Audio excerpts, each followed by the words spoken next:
un podcast de Cooperativa.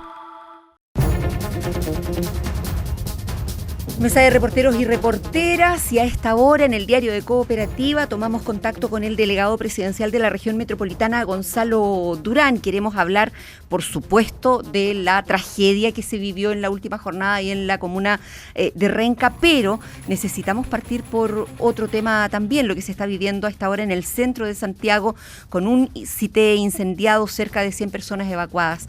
¿Cómo está, delegado Durán? Buenos días.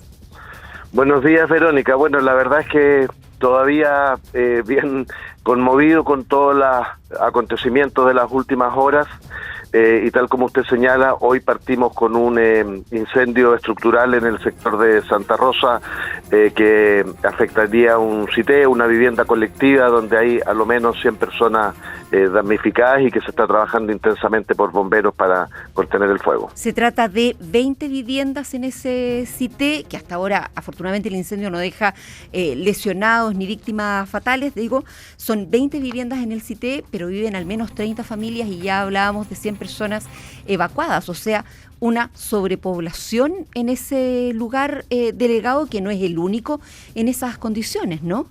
Bueno, como ustedes saben, efectivamente, en todo el Santiago antiguo, histórico, ocurría lo propio en Independencia, Recoleta, en Santiago, Quinta Normal, casonas antiguas que progresivamente fueron siendo utilizadas como lo que denominamos viviendas colectivas. Y efectivamente esto significa una gran cantidad de personas, muchas veces en condiciones muy precarias y con la existencia también de muchos niños, ¿no? Y en ese sentido, por supuesto, ahora la labor está concentrada en contener el fuego, pero con posterioridad, inmediatamente hay un trabajo del municipio de Santiago, que siempre es muy diligente en esto, y nosotros vamos a ponernos a disposición con el propósito de ver de qué manera se apoya a las familias afectadas. ¿Es necesario, delegado, por último en este tema, una revisión por parte de la autoridad de las condiciones en que las personas viven en estos CITES? ¿Y es posible hacer algo así o no? Sí, es perfectamente posible. Usted, perdón la autorreferencia, pero usted sabrá, yo fui alcalde en Independencia, en esa oportunidad concurrí muchas veces incluso al Parlamento para regular, para hacer modificaciones a la ley, para establecer las condiciones del subarriendo, para establecer las condiciones de habitabilidad de las viviendas colectivas, para hacer modificaciones por la vía de la Ley General de Urbanismo y Construcción. Es decir, ahí deben desarrollarse mecanismos que integren esta nueva realidad de manera de evitar el abuso y las condiciones de precariedad que ponen en riesgo a las propias personas.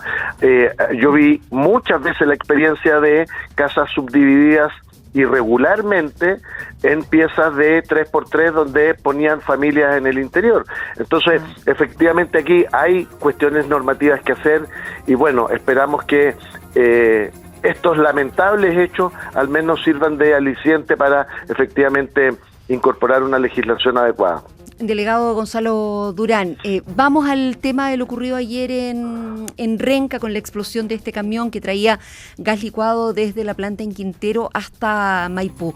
¿El balance oficial actualizado ha tenido alguna variación respecto de ayer en el número de personas fallecidas, de heridos? No, mantenemos la cifra de 4 personas fallecidas, 10 personas heridas que fueron trasladadas desde el sitio del suceso a distintos centros de salud. Esas 10 personas tienen distintos niveles de gravedad, todos complejos, y 5 de ellos de extrema complejidad, incluso con personas en riesgo vital.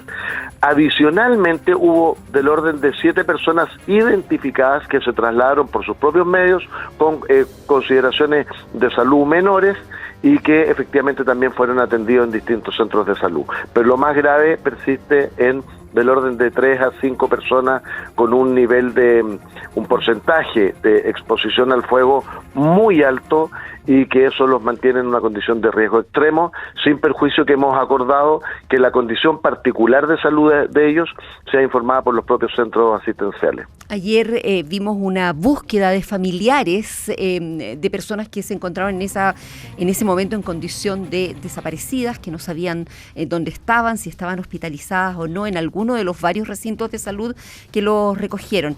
¿Hay personas, heridos aún pendientes de identificación o de notificación a la familia, delegado? Todos los heridos están identificados y en todos los casos familiares contactados, de manera que no hay ninguna duda en esta materia.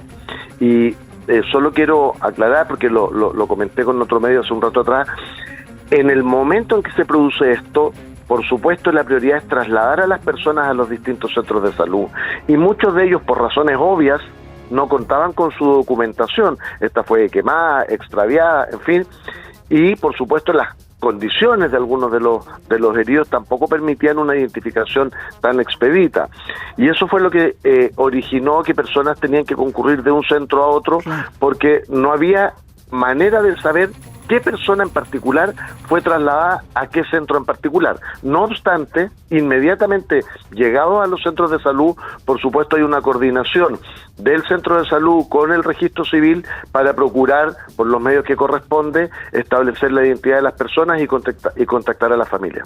Y en este momento entonces, perdón, pero no le entendí bien, ¿no hay nadie pendiente de identificación, delegado?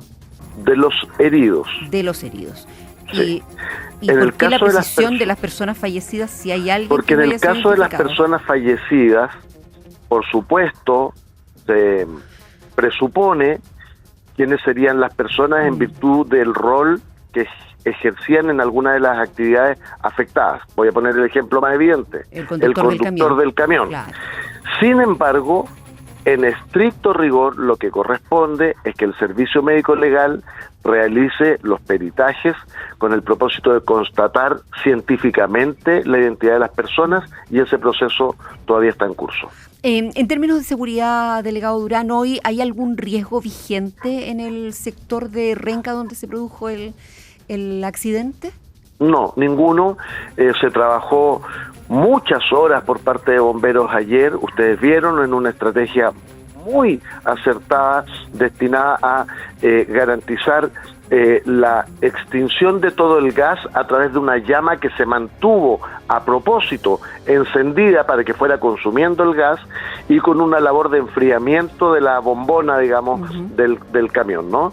Ese trabajo duró muchísimas horas. Una vez que culminó, se trabajó en un camión contiguo que también era muy hermético y tenía llamas, fuego en el interior. Una vez que se controló completamente, se hizo una última revisión del camión de gas por si había algún gas líquido residual.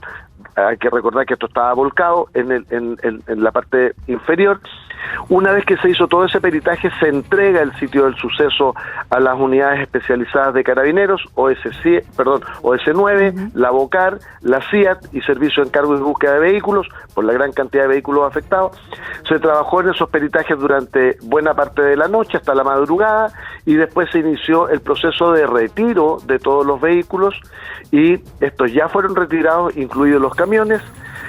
Hay un trabajo destinado a retirar los escombros de estas barreras de las autopistas, de los jersey, que también fueron afectados. Limpieza de la autopista, por supuesto ha habido un análisis de las condiciones estructurales de la autopista, y se va a trabajar probablemente hasta mediodía o eso de las 2 de la tarde, y esperamos que después se pueda restablecer la vía. Sin embargo, hemos mantenido el llamado a la ciudadanía a evitar esta zona por cuanto se mantiene cortado y por supuesto se mantiene con un perímetro de seguridad, pero más bien en el sentido de que puedan trabajar los equipos en estas últimas labores de peritaje de la autopista. La Fiscalía planteaba ayer que probablemente hubo exceso de velocidad como el detonante de este accidente. ¿Hay antecedentes que estén a disposición, objetivos, no sé, las cámaras, los peritajes, el tacógrafo del camión, o a lo mejor ya el tacógrafo tampoco existe? Mire, todavía eso es muy preliminar. Lo que es efectivo es que las imágenes disponibles, especialmente de las autopistas, demuestran que hay un volcamiento del camión de gas. que el volcamiento del camión de gas es lo que impacta sobre estas barreras Jersey, genera la fisura y se genera este fenómeno que hemos visto, incluida la explosión. ¿Por qué se vuelca el camión? ¿Sí? Es parte de un peritaje más riguroso y es por eso tan importante la labor de la CIAT y tanto la OCAR como OS9. Si eso se volcó por una falla mecánica, por exceso de velocidad, por impericia del conductor, por algún elemento externo, en fin, prefiero que esperemos el resultado de esa investigación y un pronunciamiento formal de Fiscalía. Delegado Durán, ¿es posible pensar nuevamente el horario de movimiento de camiones con carga peligrosa dentro de las ciudades, no solo de la capital, ¿no? Y no solo dentro de las autopistas? Sí, mire, por supuesto esta no es una materia de mi competencia, sin embargo, si usted me pregunta a mí, efectivamente, culminado el proceso de investigación y a la luz de cuáles fueron los factores que generaron este accidente, esta tragedia, efectivamente a mí me parece del todo razonable evaluar un conjunto de medidas adicionales de carácter preventivo en relación a los horarios, a lo mejor en relación a los requisitos que debe cumplir un conductor que maneja sustancias peligrosas, en relación a los estándares de seguridad de las propias estructuras de estos camiones, en fin, yo creo que hay que revisar todos los elementos que sean necesarios y eso es parte de un ejercicio permanente con el propósito de seguir minimizando factores de riesgo. Ahora, ¿por qué creo que es importante hacerlo después del resultado de la investigación? Porque probablemente nos va a arrojar luces respecto de si hay algún tipo de vacío o espacio de mejora en esta materia. Una última cosa que me quedó dando vueltas después de que hablamos de las personas fallecidas y de las personas heridas, delegado. Personas desaparecidas en esa condición no hay. Nosotros no tenemos ningún antecedente. Ayer habían personas que, por supuesto, buscaban familiares porque entendían que estaban en la zona y querían verificar si estaban en algunos centros de salud. Sin embargo, todas las personas heridas en los centros de salud fueron identificadas y familiares contactados y, por supuesto, en relación a las personas fallecidas, se presume de quienes se trataría, no obstante hay un trabajo científico a realizar por el Servicio Médico Legal. A partir de hoy no debiera haber ninguna persona que no conozca el paradero de su familiar. Insisto, esto lo digo con mucho cuidado y con mucho respeto, por supuesto sin perjuicio del proceso de acreditación final de la identidad de las personas que se encuentran en el Servicio Médico Legal. El delegado presidencial de la región metropolitana, Gonzalo Durán, en el Diario de Cooperativa, ha sido muy amable por conversar con nosotros. Que tenga un buen día, delegado. Muy buen día, Verónica. Muchas gracias. Resumen de noticias en el Diario de Cooperativa. Tragedia en Renca, 4 fallecidos, dejó el volcamiento y posterior explosión de un camión que transportaba gas licuado. Hay 17 heridos hospitalizados, 5 en riesgo vital. Conversamos con el delegado metropolitano, Gonzalo Durán. Mantenemos la cifra de 4 personas fallecidas, 10 personas heridas que fueron trasladadas desde el sitio del suceso a distintos centros de salud. Esas 10 personas tienen distintos niveles de gravedad, todos complejos, y 5 de ellos de extrema complejidad, incluso con personas en riesgo vital. Todos los heridos están identificados y en todos los casos familiares contactados. Carabineros sigue con las diligencias en la zona del accidente. Fiscalía indaga eventual exceso de velocidad del camión. El tramo de General Velázquez sigue cerrado en ambos sentidos. Más de 100 evacuados por incendio en Cité de Santa Rosa con Curicó, pleno centro de Santiago. Varias compañías de bomberos trabajan en el lugar. Hay desvíos de tránsito en el sector. Era el segundo piso que se estaba quemando. Vi que los demás estaban intentando apagar el fuego. La expansión fue extremadamente rápida. Algunos tomaron los objetos que podían ser peligrosos. No tengo ninguna lesión y vi que las personas tampoco. José Antonio Kast pidió que Hacienda entregue informe detallado por el déficit fiscal de 2025. Desde la oposición convocan a sesión especial para el 4 de marzo. En medio de críticas a su visita, el presidente Boric habla de autonomía de Rapa Nui y en privado se excusa por la remoción de la embajadora Pacarat. Seguimos comprometidos para fortalecer la relación del Estado de Chile con el pueblo Rapa Nui, sostenida, por cierto, en el respeto a su autonomía, que es algo que nos han manifestado con mucha convicción con las autoridades locales con las que nos hemos reunido. Fiscalía ordenó allanamiento a oficinas de Codelco y domicilios de ex ejecutivos desvinculados de la empresa, todo en el marco de la investigación por derrumbes en el Teniente. Porque los controles internos de la empresa lo permiten, es decir, que altos ejecutivos de la empresa falseen información, oculten información a servicios públicos, como en este caso Cernagiomim. Y eso es en lo que en definitiva estamos investigando y activa, como dije, la responsabilidad penal de la empresa. De cara al inicio del Festival de Viña, autoridades anuncian operativo de seguridad con aumento de dotación policial, retiro de autos mal estacionados, extensión del horario del metro. Esta noche es la gala. Y en el deporte, desde España informan que La Roja tendrá un amistoso con Portugal en junio, antes del Mundial. Esta tarde, Tabilo busca llegar a las semifinales del ATP de Río. Aquí termina el podcast de El Diario de Cooperativa. Lo escuchas en vivo, de lunes a viernes desde las 6 de la mañana y todos los días en cooperativapodcast.cl.